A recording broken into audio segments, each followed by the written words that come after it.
Bengal tendency act किस वर्ष लागू हुआ? 1884, 1885, 1886, 1887।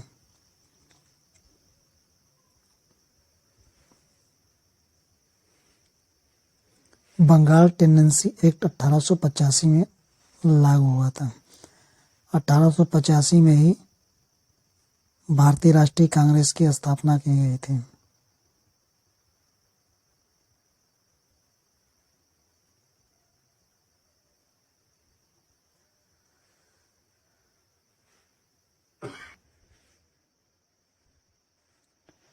(1885) में ही इस समय भारत के governor general viceroy Lord Dufferin थे।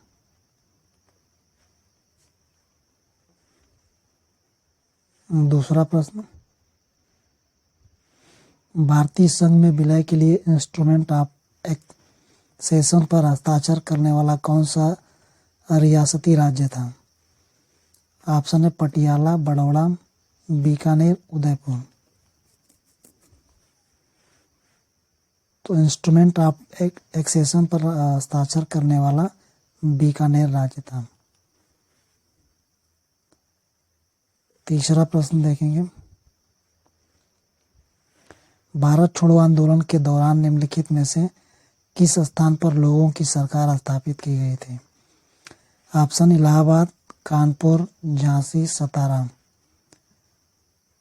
तो भारत छोड़ो आंदोलन के दौरान जो है सतारा में सरकार स्थापित की गई थी। इसके अलावा बलिया में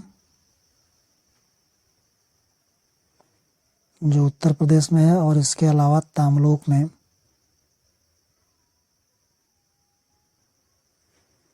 भी समानांतर सरकारें स्थापित की गई थी। सबसे अधिक दिनों तक जो सरकार अस्तित्व में रही वो सतारा में थी, और सतारा जो है महाराष्ट्र में पड़ता है। सतारा महाराष्ट्र में है, तो इसका उत्तर हो जाएगा सतारा।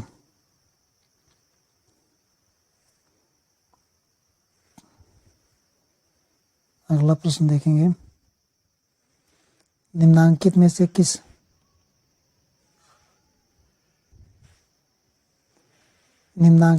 किस सत्याग्रह का नेतृत्व महात्मा गांधी ने नहीं किया था? किस सत्याग्रह का नेतृत्व महात्मा गांधी ने नहीं किया था? ऑप्शन खेड़ा सत्याग्रह, रोलेट बिल के विरुद्ध सत्याग्रह, महाद मीठा जलाशय सत्याग्रह या वायकॉम सत्याग्रह। तो इसका उत्तर हो जाएगा महाद मीठा जलाशय सत्याग्रह का नेतृत्व महात्मा गांधी ने नहीं किया था। बाकी खेड़ा सत्याग्रह का नेतृत्व इन्होंने किया था, और रोलेट बिल के विरुद्ध सत्याग्रह किया था, और वायकॉम सत्याग्रह भी इन्होंने किया था। खेड़ा सत्याग्रह जो है आपका 1918 में हुआ था, और इसके अलावा इन्होंने चंपारण सत्याग्रह भी 1917 में इसका नेतृत्व किया था। अगला प्रश्न देखेंगे, 1665 ईस्वी में निम्नलिखित में से किसने बम्बई को अपने अधिकार में ले लिया? ऑप्शन है इन्फेंटा, चारनाग, जेरल्ड अंगियर या हम्फरी कुक। किसने जो है बम्बई को अपने अधिकार में लिया था? तो जेरल्ड अंगियर जो है इसी ने बम्बई को अपने अधिकार में 1665 ईस्वी में ले लिया था। और जॉब चारनाग जो थे इन्होंने कलकत्ता नगर की स्थापना की थी। जॉब चारनाग ने जो कलकत्ता नगर की स्थापना की थी। 6 नंबर का प्रश्न देखेंगे, निम्नलिखित में से कौन सी पुस्तक विजय लक्ष्मी पंडित द्वारा नहीं लिखी गई है? विजय लक्ष्मी पंडित द्वारा कौन सी पुस्तक नहीं लिखी गई है? ऑप्शन है role of woman in the modern world, the evolution of India, voice of the city, present diary. इसका उत्तर हो जाएगा the voice of the city. इनके द्वारा नहीं लिखी गई है, विजय लक्ष्मी पंडित के द्वारा नहीं लिखी गई है। और द वॉयस ऑफ सिटी के लेखक जो हैं ये ओ हेनरी हैं। ओ हेनरी इसके लेखक हैं। बाकी 3 पुस्तकों के लेखक जो है विजयलक्ष्मी पंडित हैं। अगला प्रश्न देखेंगे 7 नंबर का। आयक स्तंभ कहाँ लगाए गए? ऑप्शन है बिहारों के भीतर, चैत्य मंडपों के भीतरी भाग में, स्तूप के अंड भाग में, या स्तूपों की मेड़ी पर। तो आयक स्तंभ जो है आपका स्तूपों की मेड़ी पर लगाए गए थे। अगला प्रश्न देखेंगे। स्वराज भारत के राजनीतिक प्रयासों का लक्ष्य था, यह दादा भाई नौरोजी द्वारा घोषित किया गया था। कब किया गया था? स्वराज जो है कब दादा भाई नौरोजी द्वारा घोषित किया गया था? तो कलकत्ता अधिवेशन 1906 में जो है दादा भाई नौरोजी ने सर्वप्रथम स्वराज को राजनीतिक प्रयासों के लक्ष्य के लिए घोषित किया था। कलकत्ता अधिवेशन 1906 में दादा भाई नौरोजी द्वारा स्वराज को भारत के राजनीतिक प्रयासों का लक्ष्य घोषित किया गया था, और इस अधिवेशन की अध्यक्षता भी जो है दादा भाई नौरोजी ने ही की थी।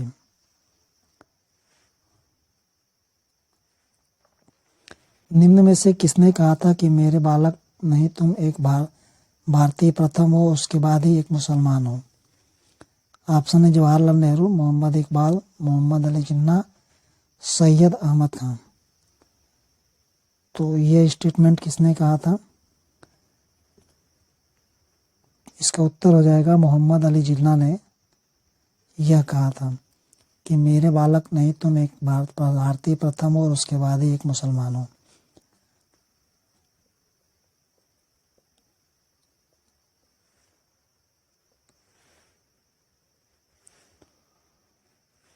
निम्न में से किसके शासनकाल में विजयनगर राज्य अस्तित्व में आया था? किसके शासनकाल में विजयनगर राज्य जो है अस्तित्व में आया? ऑप्शन है गियासुद्दीन तुगलक, मोहम्मद तुगलक, फिरोज शाह तुगलक, या खिजर खान। तो मोहम्मद बिन तुगलक के समय में यह विजयनगर राज्य जो है अस्तित्व में आया था। मोहम्मद बिन तुगलक जो है इसका शासनकाल जो है 1325 ईस्वी में था, और उसी समय जो है विजयनगर साम्राज्य की स्थापना, उसी समय विजयनगर साम्राज्य अस्तित्व में आया था। अगला प्रश्न देखेंगे। 1930 के दशक में बिहार में किसान आंदोलन का नेतृत्व किसने किया था? ऑप्शन है CR दास यानी चितरंजन दास, या फिर मुजफ्फर अहमद, स्वामी सहजानंद, या राजेंद्र प्रसाद। किसने जो है इसका नेतृत्व किया था? तो इसका उत्तर हो जाएगा आपका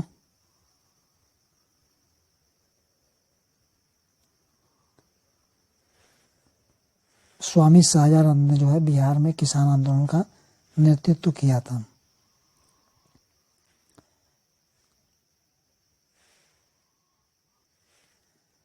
बारहवां प्रश्न देखेंगे। ब्रिटिश काल में सेवारत भारतीय सैनिकों का पहला विद्रोह कहाँ हुआ था?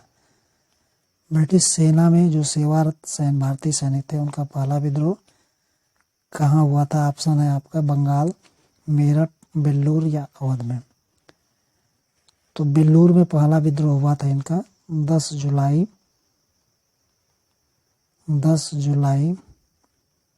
1806 ईस्वी में भारतीय सैनिकों का पहला विद्रोह बेल्लूर में हुआ था। 13वां प्रश्न देखेंगे। संविधान की मसौदा समिति के सम्मुख आमुख यानी प्रस्तावना को किसने प्रस्तुत किया था? ऑप्शन है जवाहरलाल नेहरू, BR अम्बेडकर, BN राव, या महात्मा गांधी ने। तो जवाहरलाल नेहरू इसका उत्तर हो जाएगा। जवाहरलाल नेहरू ने जो है प्रस्तावना को प्रस्तुत किया था संविधान की मसौदा समिति के सम्मुख। और संविधान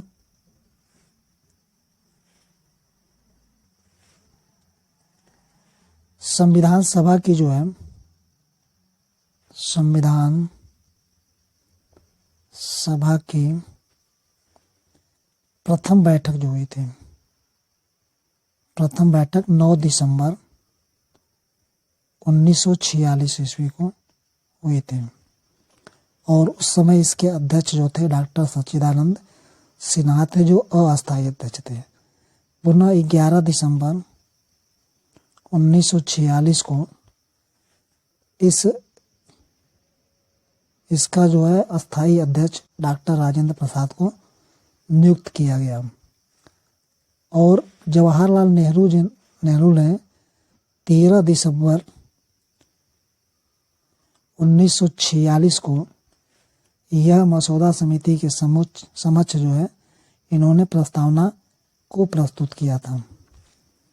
BN राव जो थे आपके, ये संवैधानिक सलाहकार थे, और BR अम्बेडकर जो थे ये प्रारूप समिति के अध्यक्ष थे। अगला 14वां प्रश्न देखेंगे, महलवाड़ी बंदोबस्त की नीति की पहल किसने की थी? ऑप्शन है Thomas Munro, sir John Shore, Holt Mackenzie या कॉर्नवालिस। तो इसकी पहल किसने की थी? महलवाड़ी बंदोबस्त की नीति का पहल जो है यह हाल्ट मैकेंजी ने किया था। हाल्ट मैकेंजी ने 1819 ईस्वी में किया था, 1819 ईस्वी में। और इस व्यवस्था में भू राजस्व का निर्धारण जो है महाल यानी समूचे ग्राम, महाल का मतलब समूचे ग्राम के उत्पादन के आधार पर किया जाता था। अब नेक्स्ट प्रश्न देखेंगे, 15वां प्रश्न देखेंगे आपका। 15 नंबर का प्रश्न देखेंगे, निम्नलिखित में से कौन सी एक कालिदास की रचना वैदिक पौराणिक साहित्य में प्रचलित विषय वस्तु पर आधारित नहीं है? आपको नहीं वाला बताना है इसमें। ऑप्शन है अभिज्ञान, शाकुंतलम, मेघदूत, कुमार संभव या रघुवंश। तो इसका उत्तर हो जाएगा मेघदूत जो है, इनकी वैदिक या पौराणिक साहित्य में प्रचलित विषय वस्तु पर आधारित यह रचना नहीं है इनकी। नेक्स्ट प्रश्न देखेंगे, पहली रेलवे लाइन भारत में किसके समय में बिछाए गए थे? तो ये इम्पोर्टेंट प्रश्न भी है और सभी लोग जानते भी हैं। Lord Wellesley, Lord Dalhousie, Lord Canning या लॉर्ड मेयो किसके समय बिछाई गई थी? तो लॉर्ड डलहौजी के समय में प्रथम रेलवे लाइन बिछाई गई थी। और भारत में प्रथम रेलवे लाइन जो है यह 1853 ईस्वी में बम्बई से थाने के बीच में बिछाई गई थी। और प्रथम रेल इंजन भी यहीं चलाया गया था। प्रथम रेलवे जो है रेलगाड़ी जो है 1853 में बम्बई से थाने के बीच में चलाई गई थी।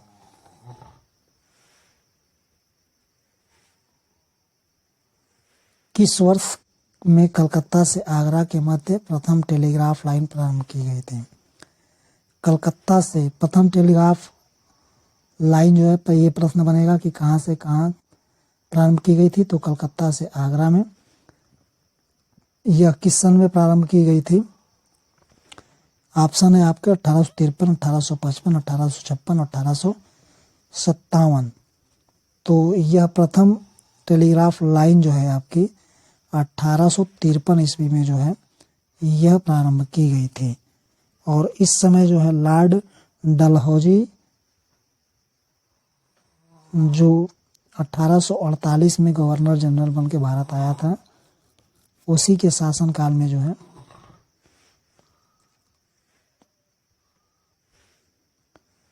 सर कॉलिन स्कॉट मानक्रीफ का संबंध किससे है? ऑप्शन है नागरिक सुधार, रेलवे से, शिक्षा से या सिंचाई से। तो इनका संबंध किससे है आपको बताना है। तो स्कॉट मानक्रीफ का संबंध जो है ये सिंचाई से है। लॉर्ड कर्जन ने 1901 ईस्वी में इन्हीं की अध्यक्षता में एक सिंचाई आयोग का गठन किया था। और इस आयोग ने सुझाव दिया था कि 4.5 करोड़ रुपए अतिरिक्त धन आने वाले 20 वर्षों में सिंचाई व्यवस्था पर व्यय किया जाए। तो नेक्स्ट प्रश्न देखेंगे इसका 19 नंबर का प्रश्न, मोहम्मद तुगलक द्वारा चलाई गई सांकेतिक मुद्रा किस धातु की थी? ऑप्शन है चांदी, लोहा, तांबा या सोना की। तो मोहम्मद तुगलक द्वारा चांदी तांबे की जो है सांकेतिक मुद्रा चलाई गई थी। तांबे की सांकेतिक मुद्रा चलाई गई थी। नेक्स्ट प्रश्न देखेंगे, वह भक्ति काल का संत जिसके पास विभिन्न जातियों के 12 शिष्य थे। इंपॉर्टेंट है। ऑप्शन है रामानंद, सूरदास, कबीर या वल्लभाचार्य। कौन थे जिनके 12 शिष्य थे विभिन्न जातियों के? तो सभी लोग जानते हैं, इसका उत्तर है रामानंद के 12 शिष्य थे। और भक्ति आंदोलन को दक्षिण से उत्तर में ले आने में, दक्षिण भारत से उत्तर ले आने में जो इनका श्रेय है वो किनको है? तो रामानंद को ही है। और इनका जन्म जो है प्रयागराज में हुआ था। प्रयागराज में इनका जन्म हुआ था। और रामानंद जो है ये रामानुज के मतावलंबी राघवानंद के शिष्य थे। और इनके 12 शिष्यों में जाट धन्ना था, जाट धन्ना, नाई ये सेना था जो नाई था, धन्ना था जो जाट था, और मोची जो थे यानी रैदास जो थे वो मोची थे, रैदास ये मोची थे। और जो जुलाहा जाति से संबंधित थे वो कबीर थे। तो 12, इसके अलावा पीपा जो थे यह राजपूत से संबंधित थे। तो 12 विभिन्न जातियों के शिष्य इनके थे रामानंद के। तो अगला प्रश्न देखेंगे, किस भक्तिकालीन संत ने पहली बार अपने उपदेश में हिंदी भाषा का प्रयोग किया? ऑप्शन है कबीर, तुलसीदास, रामानंद या दादू। तो इसका उत्तर हो जाएगा रामानंद ने ही सर्वप्रथम हिंदी भाषा का प्रयोग अपने उपदेशों में किया था। नेक्स्ट प्रश्न देखेंगे, 22 नंबर का प्रश्न देखेंगे, निम्नलिखित शासकों में से किसने राम सीता के अंकन से युक्त सिक्के चलाए? ऑप्शन है अकबर, जहांगीर, जैनुल आबदीन या उपरोक्त में से कोई नहीं। इसमें किसने जो है राम सीता के अंकन युक्त सिक्के चलाए थे? तो इसका उत्तर हो जाएगा अकबर ने यह चलाया था।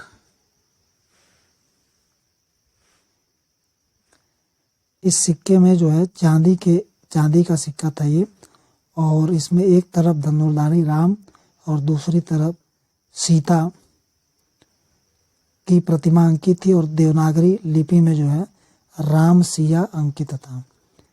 देवनागरी लिपि में राम सिया अंकित था। 23 नंबर का प्रश्न देखेंगे, वे अमीर जिनके पूर्वज मुगल काल में पहले से ही सेवारत होते थे क्या कहलाते थे? वैसे अमीरों को क्या कहा जाता था जो मुगल काल में पहले से ही सेवारत में थे? ऑप्शन है शेखजादा, मिर्जा, खानखाना या इनमें से कोई नहीं। तो इसका उत्तर हो जाएगा इनमें से कोई नहीं, क्योंकि चगताई वंश के शासकों द्वारा मिर्जा उपाधि का प्रयोग किया गया था, जबकि खानखाना जो था, खानखाना की उपाधि मुगल बादशाहों द्वारा विशेष सेवा के उपलक्ष्य में दी जाती थी, जबकि भारतीय अमीरों के संतानों को शेखजादा कहा जाता था। तो इसका उत्तर हो जाएगा इनमें से कोई नहीं।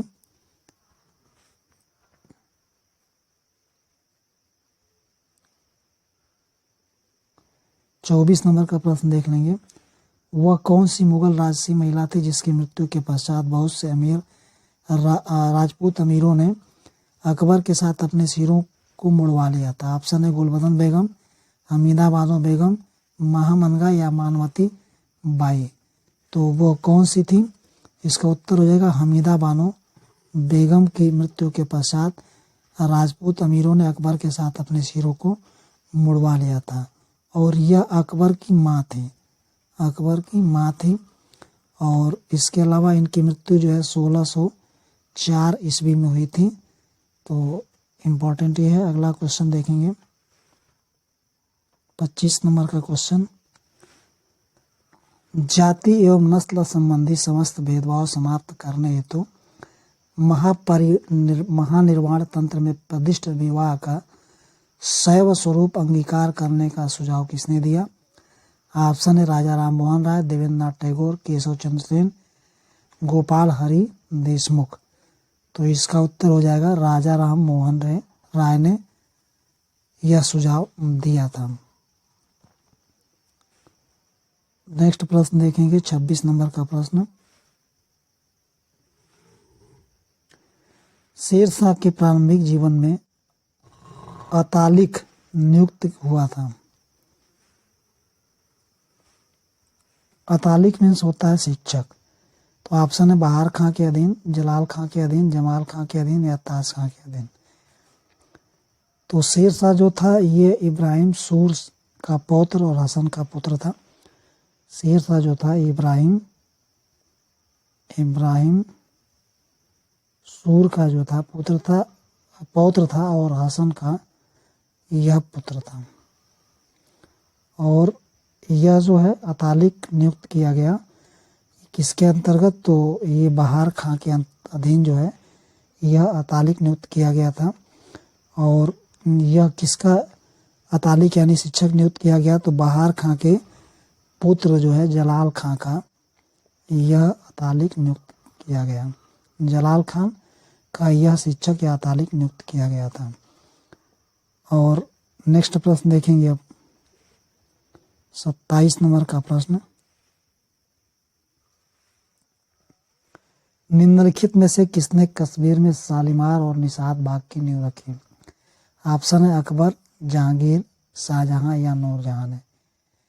किसने जो है शालीमार बाग की और निषाद बाग की नींव रखी थी, तो उसका उत्तर हो जाएगा जहांगीर ने शालीमार और निषाद बाग की नींव रखी थी। नेक्स्ट प्रश्न देखेंगे 28 नंबर का।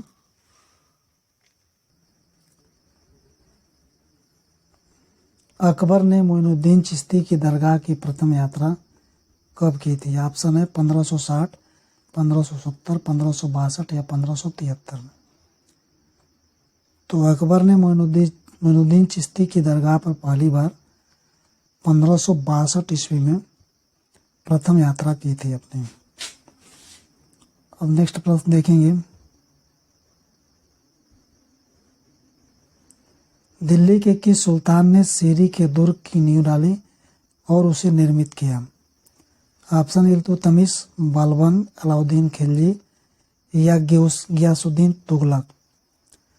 तो इसका उत्तर हो जाएगा अलाउद्दीन खिलजी ने जो है इस सुल्तान ने जो है सीरी के दुर्ग की नींव रखी थी। और 1303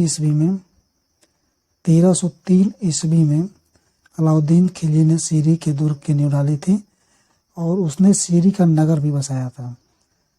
और उसने अलाउद्दीन खिलजी ने जो है 1000 स्तंभों वाला महल भी बनवाया था। 1000 स्तंभों वाला महल भी बनवाया था। और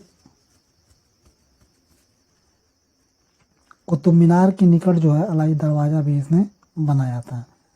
अब नेक्स्ट प्रश्न देखेंगे।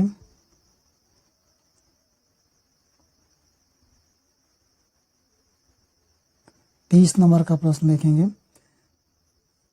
ये आपका हो चुका है।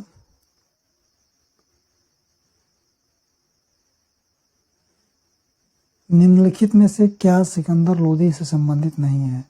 ऑप्शन है भू राजस्व निर्धारण तो भूमि मापन, एक अनुवाद विभाग की स्थापना, अन्न पर से कर समाप्त करना और बहलोल लोदी के राजत्व सिद्धांत का अनुसरण करना।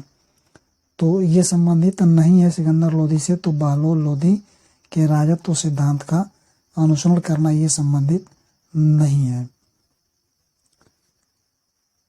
क्योंकि बहलोल लोदी का तीसरा पुत्र ही जो था यह सिकंदर लोदी के नाम से राजगद्दी पर बैठा था। और बहलोल लोदी की मृत्यु के पश्चात उसका तीसरा पुत्र निजाम खां था। निजाम खां ही सिकंदर लोदी के नाम से लोदी वंश के सिंहासन पर बैठा हुआ था। और एक इम्पॉर्टेंट प्रश्न और है कि सिकंदर लोदी जो था एक हिंदू महिला का पुत्र था, जिससे उसका विरोध भी हुआ था, लेकिन वह इन विरोधों को दरकिनार करते हुए 1489 ईस्वी में दिल्ली की गद्दी पर आरूढ़ हुआ, बैठा। अगला प्रश्न देखेंगे, 32 नंबर का प्रश्न देखेंगे अपना।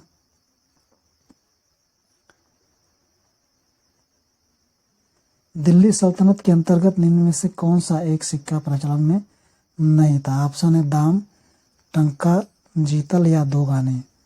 कौन इसमें सिक्का जो है यह प्रचलित नहीं था? तो इसका उत्तर हो जाएगा दाम। दाम जो है ये प्रचलित नहीं था। दाम का प्रचलन जो है यह शेरशाह सूरी ने किया था, शेरशाह सूरी ने किया था। बाकी जो है दिल्ली सल्तनत में टंका भी चलता था, दोगानी भी चलता था और जीतल भी चलता था। इसके अलावा एक और महत्वपूर्ण सिक्का था जिसका नाम है देहली वाला। यह भी इम्पोर्टेंट है और यह सिक्का चलता था, बहुत ही महत्वपूर्ण है।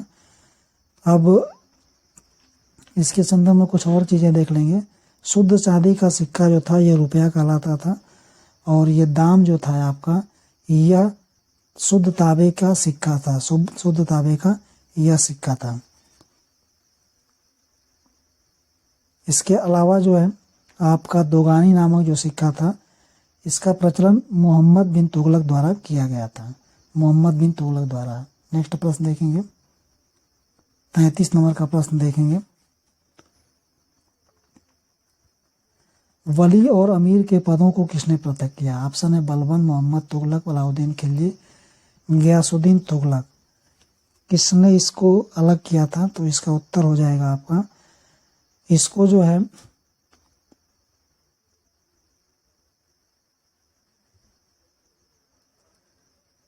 तो इसका वली और अमीर के पदों को किसने अलग किया था? तो मोहम्मद बिन तुगलक ने ही इसको अलग किया था।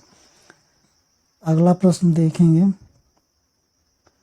निम्नलिखित में से किसके लिए तूतीय हिंद उपनाम का प्रयोग किया गया था? ऑप्शन है जियाउद्दीन बरनी, अमीर खुसरो, याह्या बिन अहमद सरिंदी या शहाबुद्दीन अहमद। किसके लिए जो है इस तूतीय हिंद का प्रयोग किया गया था? यानी भारत का तोता। तूतीय हिंद का मतलब भारत का तोता। इस नाम से अमीर खुसरो को जाना गया, अमीर खुसरो को इस नाम से जाना गया था। और नेक्स्ट प्रश्न देखेंगे, 35 नंबर का प्रश्न, निम्न में से किस सुल्तान ने शराब पीना, जुआ खेलना और भांग खाने पर प्रतिबंध लगाया था? ऑप्शन है इल्तुतमिश, बलबन, अलाउद्दीन खिलजी या फिरोज शाह तुगलक। किसने जो है इन चीज़ों पर प्रतिबंध लगाया था?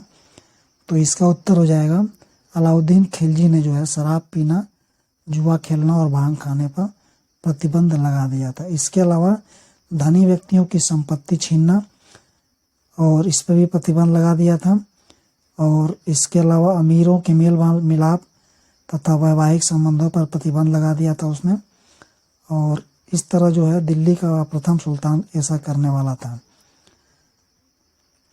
और इल्तुतमिश के संदर्भ में जानेंगे, इसने जो है 40 गुलामों के सरदारों का एक गुट तुर्कान चिहालगानी का गठन किया था।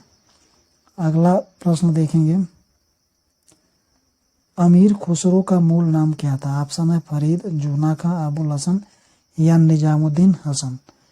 तो अमीर खुसरो का मूल नाम क्या था आपको बताना है।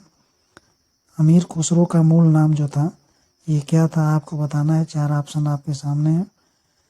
तो अमीर खुसरो का मूल नाम जो था वो आपका अबुल हसन था। अबुल हसन मोइनुद्दीन खुसरो इसका नाम था। और इसका जन्म 1253 ईस्वी में उत्तर प्रदेश के एटा जिले के पटियाली गांव में हुआ था। और मृत्यु जो हुई थी 1325 ईस्वी में हुई थी। 1325 ईस्वी में इसकी मृत्यु हुई थी। और इसके संदर्भ में आप यह जो है फारसी कविता का भारतीयकरण इसने किया था। और सबक हिंदी जिसको कहा जाता है नवीन शैली का इसने एक प्रतिपादन भी किया था। यह ऐसा एक कवि या कह सकते हैं जो उस समय का एक प्रसिद्ध विद्वान भी था कह सकते हैं। इसने 8 सुल्तानों का जो है कार्यकाल देखा था, 8 सुल्तानों का शासनकाल भी देखा था। इंपॉर्टेंट प्रश्न है, गुप्त काल में सार्थवाह कहा जाता है। ऑप्शन है जिला प्रशासन का प्रमुख, व्यापारिक कारवा का प्रमुख, समिति का प्रमुख या श्रेणी का प्रमुख। तो इसको क्या कहा जाता था, आप उसको बताना है कि सार्थवाह किसे कहा जाता था। सार्थवाह किसे कहा जाता था, इस चीज को आपको बताना है। तो इसका उत्तर आपका हो जाएगा व्यापारिक कारवां का प्रमुख होता था, यह सार्थवाह कहलाता था गुप्त काल के अंतर्गत। गुप्त काल के अंतर्गत ये सार्थवाह कहला जाता था। नेक्स्ट प्रश्न देखेंगे अगला 38 नंबर का प्रश्न, निम्नलिखित में से किस चंदेल शासक ने महमूद गजनवी को संधि के लिए विवश कर दिया था। ऑप्शन है धंगदेव, विद्याधर या ननूक ने, या इनमें से कोई नहीं। किसने जो है इनको मजबूर कर दिया था संधि करने के लिए, तो विद्याधर ने जो है महमूद गजनवी को जो है ये संधि के लिए विवश कर दिया था। और यह चंदेल वंश का शासक था, चंदेल वंश का शासक था ये विद्याधर, और इसी ने जो है और अपने वंश का शक्तिशाली शासक था। इसके अलावा विवश होकर के जो है महमूद गजनवी को इसके साथ संधि करनी पड़ी थी।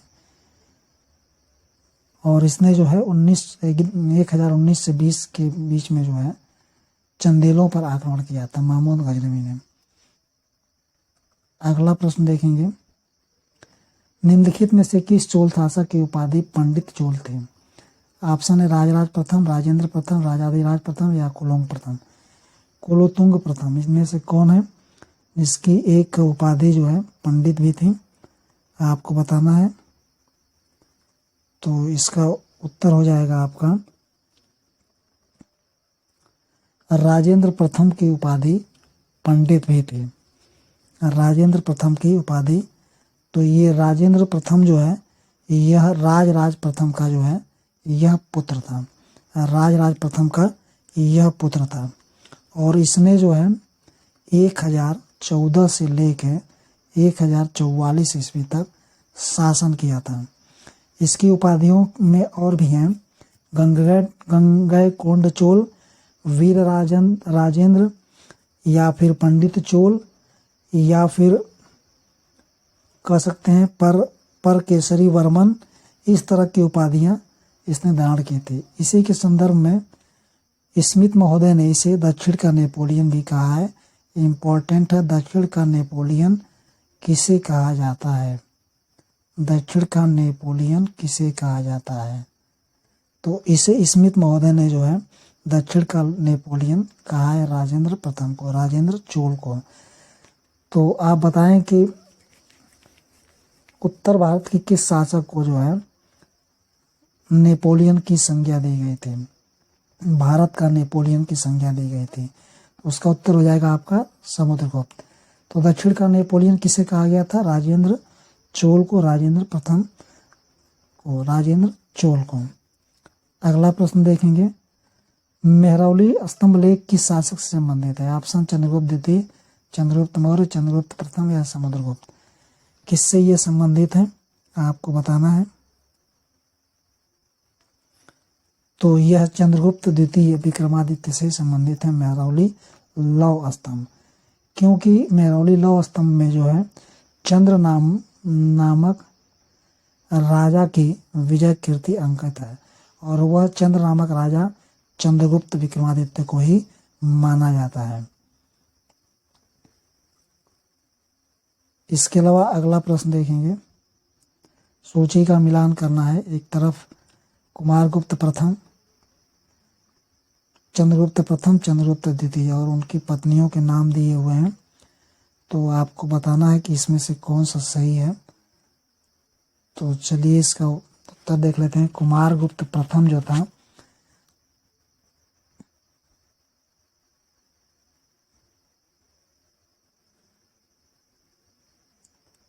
तो इसका उत्तर हो जाएगा कुमारगुप्त प्रथम ने जो है ये कुमारगुप्त प्रथम ने जो है यह महादेवी अनंत देवी से वैवाहिक संबंध स्थापित किया था। चंद्रगुप्त प्रथम जो था आपका, इसकी शादी जो है, इसका विवाह जो है लिच्छवी वंश की राजकुमारी महादेवी कुमार देवी के साथ हुआ था। इसका जो है राजकुमारी कुमार देवी के साथ, यह लिच्छवी वंश की राजकुमारी थी और चंद्रगुप्त प्रथम के द्वारा यह विवाहित की गई थी। चंद्रगुप्त द्वितीय जो है महादेवी कुबेर नागा के साथ इनका वैवाहिक संबंध स्थापित हुआ था। और नेक्स्ट प्रश्न देखेंगे, निम्नलिखित में से कौन चंद्रगुप्त मौर्य के शासनकाल में सौराष्ट्र का प्रांतीय गवर्नर था?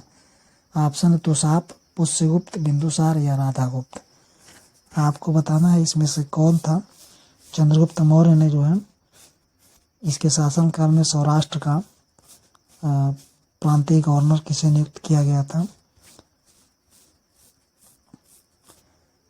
तो इसका उत्तर हो जाएगा पुष्यगुप्त को जो है सौराष्ट्र का प्रांतीय गवर्नर नियुक्त किया गया था। और इसके अलावा जो है पुष्यगुप्त ने इस क्षेत्र में सुदर्शन झील का निर्माण भी करवाया था। रणभूमि में अपने पतियों के साथ स्त्रियों के जाने की प्रथा को किसने बढ़ावा दिया? ऑप्शन सदाशिव राय, रघुनाथ राव, बालाजी राव या माधव राव ने। तो किसने इस चीज को बढ़ावा दिया था आपको बताना है। तो सदाशिव राव ने जो है इस तरह की प्रथा को बढ़ावा दिया था।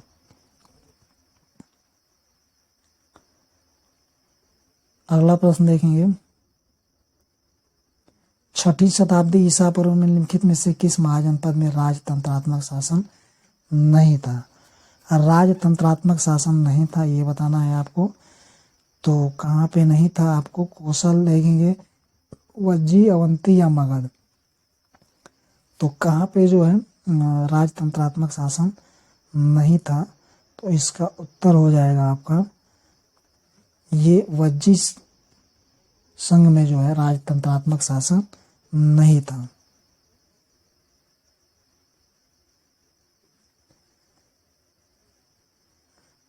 अगला प्रश्न देखेंगे इसका,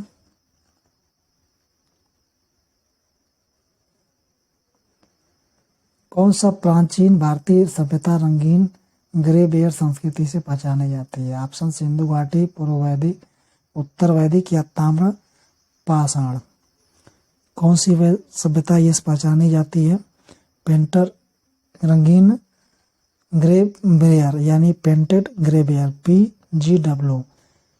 तो इसका उत्तर हो जाएगा उत्तर वैदिक काल को जो है यह रंगीन ग्रे बेयर संस्कृति कहा जाता है।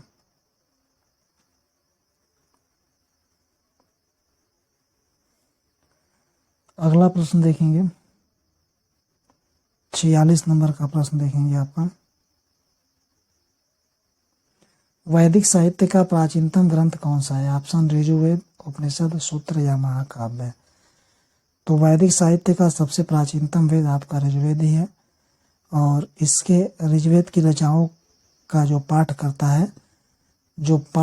है उसे होता कहा जाता है। और इसलिए इसे होत्री भी कहते हैं, होत्रिवेद भी कहा जाता है। और ऋग्वेद काल का जो समय था 1500 ईसा पूर्व से 1000 ईसा पूर्व के बीच माना जाता है। और ऋग्वेद का आरंभ जो है अग्नि की उपासना से होता है। अगला प्रश्न देखेंगे, वाग्भट की अष्टांग हृदय किस से संबंधित पुस्तक है? ऑप्शन आयुर्वेद, दर्शन, भाषा विज्ञान या संगीत। तो यह किससे संबंधित पुस्तक है? तो यह आयुर्वेद से संबंधित पुस्तक है। अगला प्रश्न देखेंगे, रेखीय मापन के लिए हाथी दांत का पैमाना प्राप्त हुआ है। ऑप्शन लोथल, कालीबंगा, धौलावीरा या सुरकोटदा से। तो यह रेखीय मापन के लिए हाथी दांत के पैमाना जो है यह आपका लोथल से प्राप्त हुआ है। 1955-56 में जो है 1955-56 में रंगनाथ राव ने यहाँ लोथल की खुदाई की थी। और यहाँ पे विशेषता बंदरगाह मिला है। बंदरगाह यहाँ पे था, सिंधु सभ्यता का बंदरगाह था। और यह जो है गुजरात के अहमदाबाद जिले में भोगवा नदी के किनारे स्थित है। और इसकी खोज जो है 1954 ईस्वी में S.R. राव ने यानी रंगनाथ राव ने की थी। अगला प्रश्न देखेंगे, हड़प्पा के लोगों के सामान्य घरेलू बर्तन किससे बने होते थे? ऑप्शन पत्थर, चीनी मिट्टी, मिट्टी के अच्छी तरह पकाए गए चित्रात्मक बर्तन या ताम्र से। तो ये किससे बने हुए थे आपको बताना है। तो मिट्टी के अच्छी तरह पकाए गए चित्रात्मक बर्तन जो है ये इस तरह सामान्य घरेलू बर्तन बनाए गए थे हड़प्पा के। आज का अंतिम प्रश्न देखेंगे, सर्वाधिक हड़प्पीय पुरास्थल किस नदी के किनारे पाए गए? ऑप्शन सिंधु, सतलुज, सरस्वती, रावी। आपको बताना है कि इसमें से किस स्थल पर जो है सर्वाधिक हड़प्पीय पुरास्थल पर जो है पुरास्थल किस नदी पर पाए गए हैं, ये आपको बताना है, इम्पोर्टेंट है। तो इसका उत्तर हो जाएगा सरस्वती नदी पर सर्वाधिक हड़प्पीय स्थल पाए गए थे। और हड़प्पा सभ्यता को मानव विकास का प्रथम साक्ष्य भी माना गया है, क्योंकि यह सभ्यता नगरीय सभ्यता भी थी। और इस तरह आज का ये प्रश्न अंतिम था। आज के लिए इतना ही। वीडियो में कंटेंट अच्छा लगा है, प्रश्न अच्छे लगे हैं तो लाइक और शेयर जरूर करिएगा। चैनल पर नए हैं तो चैनल को सब्सक्राइब कर लीजिएगा। धन्यवाद।